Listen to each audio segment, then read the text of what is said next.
వాళ్ళు ఇస్తారా వీడియో అంటే వాళ్ళు ఇస్తారు వాళ్ళు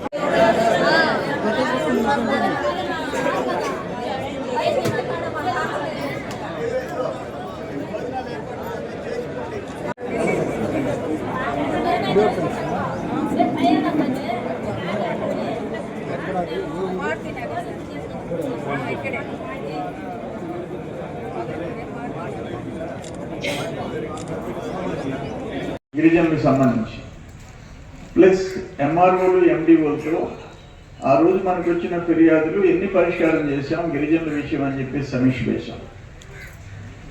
సరే, ఇప్పుడు పొదలకూరు మండలం పెట్టాం, 3 మండలాలు కూడా తొందరలో. నేనేమంటానంటే దురదృష్టం మీకు ఇక్కడ ఉండే స్టాఫ్ అందరికీ ఇట్రండి కొంచెం ఆయనకుండే ముత్తుకూరు మండలం పైనాంపురం చిన్న సంఘం దత్తత తీసుకున్న గిరిజనులు. ఆశ్చర్యం ఏంటంటే ఆ 2 సంఘాలు కలిసి దేవరదిప్ప గిరిజన కాలనీ చిన్న సంఘం 2 అదే పంచాయతీ, చిన్న పంచాయతీ. ఏమ్మా ఆర్టీఓ గారు, అట్లే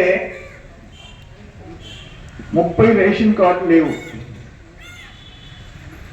బర్త్ సర్టిఫికేట్స్ లేవు, పొజిషన్ సర్టిఫికేట్స్ వాడు ఉండే ఇళ్ల స్థలాలకి పొజిషన్ సర్టిఫికేట్స్ లేవు,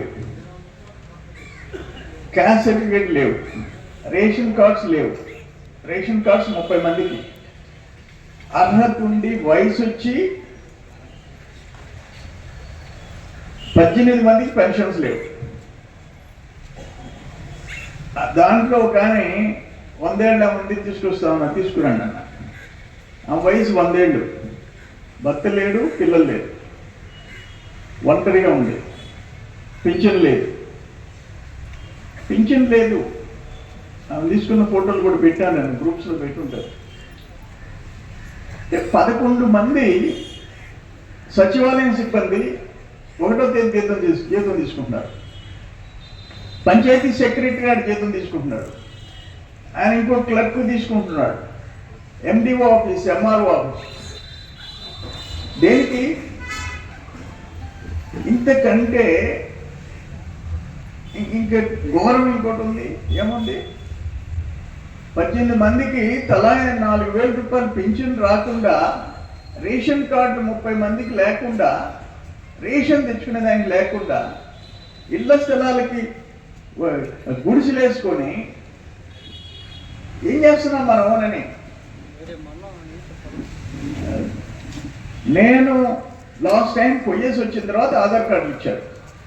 ఇప్పుడు రేషన్ కార్డులు ఇష్యూ చేస్తున్నాం సార్, గవర్నమెంట్ రిలీజ్ చేయగానే అని చెప్పి చెప్తున్నారు. అది పరిస్థితి. ఆ పింఛన్లు కూడా అన్నీ క్లియర్ చేస్తాము, ఇప్పుడు అది అప్లోడ్ చేసేసి చేస్తాం సార్, అది పోర్టల్ ఓపెన్ అయితే అని చెప్తున్నారు. అంటే నేను ఒక మాట అడిగేది ఏంటంటే, మాండలిక వ్యవస్థ ఎన్టీ రామారావు గారు తెచ్చారు. ఎందుకంటే సమితులు అంటే చిన్నగా వేయండి. కొంతమందికి వర్క్ లోడ్ ఉంటుంది, కొంతమందికి వర్క్ లోడ్ లేదు. షేర్ చేసుకోవాల్సిన అవసరం ఉంది. ఇది ఇప్పుడు మేము, మా మేనమామ రెవెన్యూ మినిస్టరు నల్లరెడ్డి శ్రీనివాసరెడ్డి, మాకు కేఈ కృష్ణమూర్తి గారు revenue minister, Devendra Goud revenue minister, వాళ్ళందరితో కలిసి పనిచేసినాడు. నేను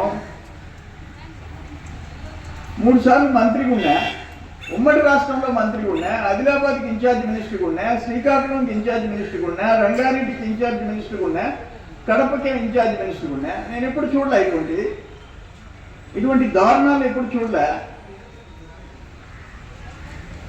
5 ప్యాకేజ్ 30 కోట్లు చీఫ్ ఇంజనీర్ రిజెక్ట్ చేశాడు. ఏ కాలువ ఆ కాలువ సపరేట్గా పిలవండి అన్న. 9 లక్షలు, 8 లక్షలు, 10 లక్షలు, 10 లక్షలు అని చెప్పి 30 పనులు కలిసి 3 కోట్లు, 25 పనులు కలిసి 2.5 కోట్లు, అట్లా ఒక పని 11 కోట్లు. ఏ ఊరి పనులు ఎవరికో తెలియదు. ఏ ఊర్లో ఏ పని వచ్చిందో తెలియదు. మనం కాలువల పొడికి తీత, ఓఎండ్ఎం, ఆపరేషన్ మెయింటెనెన్స్, డీసిల్టింగ్ వర్క్స్, ఎన్ని డ్రైన్ పనులతో కూడా కలిపి 130 పనులు 10,75 లక్షలు. 130 వర్క్స్ 10,75 లక్షలు. తోటరెడ్డి గారు 5 పనులు 30 కోట్లు.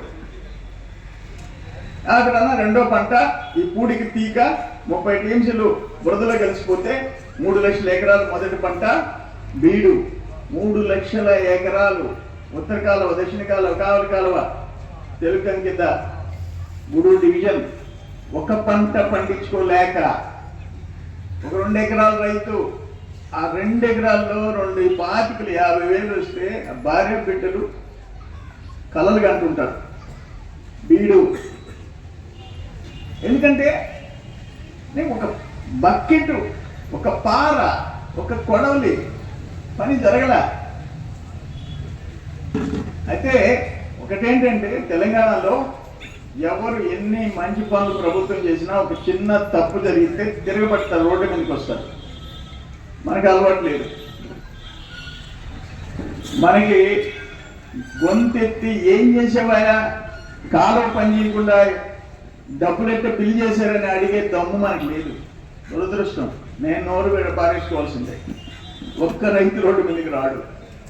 మన హక్కు, మన కోసం గవర్నమెంట్ మనం కట్టే పన్నులతో టెండర్స్ పిలిస్తే నెల తీసేవాడు ఒకడు ఉండడు. అక్కడ మనం వెనకబడుతున్నాం.